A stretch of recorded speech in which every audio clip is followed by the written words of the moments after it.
What's up everybody, welcome to RetroGameCrunch. Welcome to the weekly dive, where we're going to dive into one game a week. It's going to be featured from my collection, so it could be one of these games, could be one of those games, could be a game from there, or there.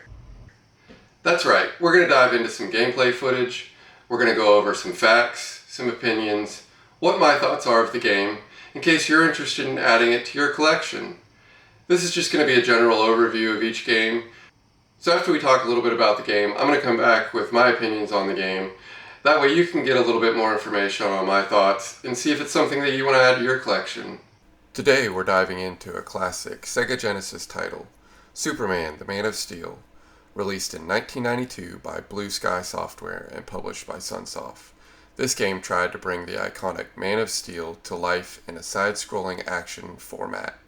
But does it do Superman justice, or does it all fall short of expectations? Let's take a closer look. Superman the Man of Steel is a 2D side-scrolling action game where you control Superman as he defends Metropolis from a variety of threats, from robotic enemies to classic supervillains like Lex Luthor, Metallo, and Brainiac. This game has you battling evil at every turn. One of the coolest things about this game is the ability to use Superman's iconic powers.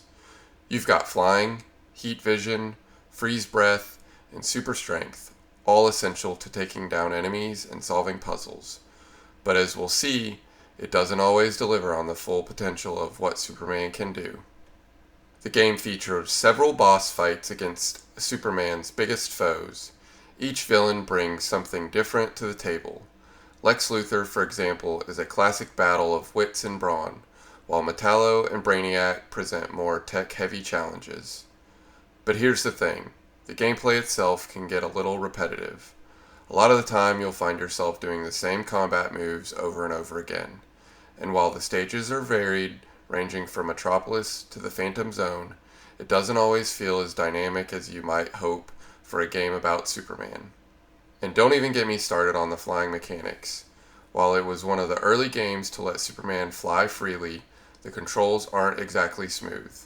You might expect to feel like super-powered hero zooming around, but instead it can feel a bit sluggish and clunky at times. Of course the game does have its moments of fun. There's something satisfying about using Superman's super strength to punch through obstacles or using heat vision to fry up some enemies.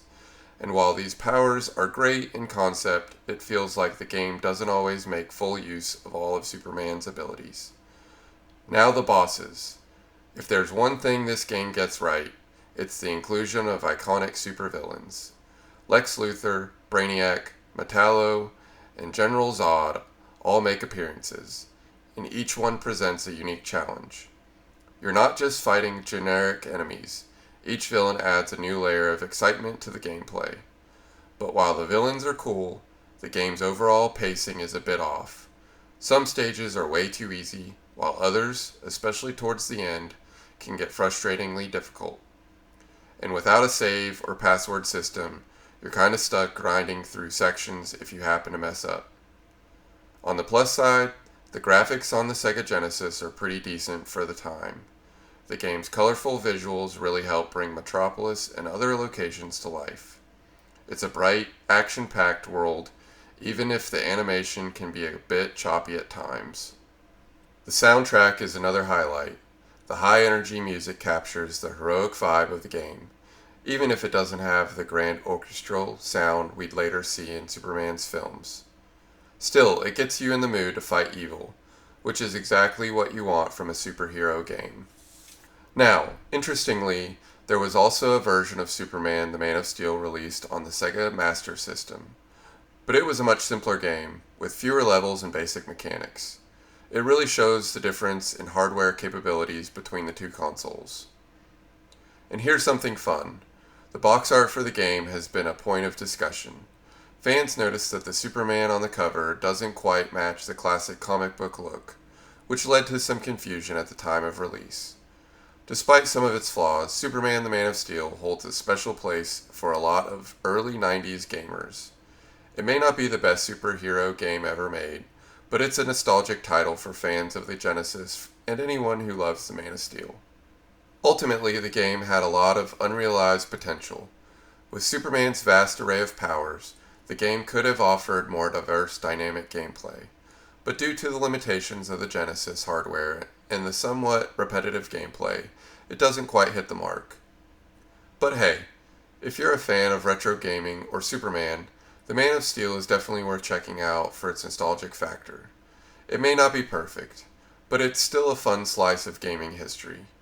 Superman, the Man of Steel, saving Metropolis, one pixel at a time. Alright, I hope you guys enjoyed that dive on Superman for the Sega Genesis. I hope you found some of that information useful and things that you maybe didn't know about the game. So my overall thoughts for this game is, it can be very challenging at times.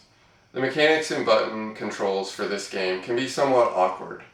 I mean that in the fact that as you're running through a level, if you press a button too soon, you can oftentimes miss your target.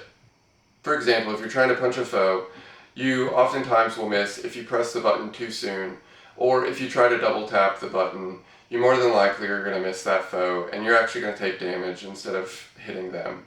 Superman does offer a great mix of abilities. You've got his heat vision, as well as the way he punches, and if you're on target, you can really hit a character and knock them with the super punch.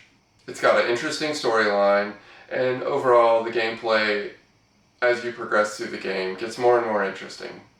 If you're a fan of the Superman franchise, I'd highly recommend you go get this game. It is a very challenging game, and you're probably going to get frustrated at times.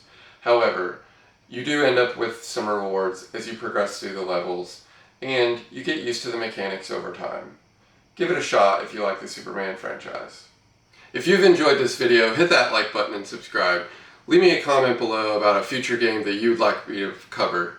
If I've got it in my collection, I'm more than happy to cover it for you, give you a little gameplay footage, add a little bit of facts and opinion on it, and we'll cover it on the channel. Until next time, happy gaming!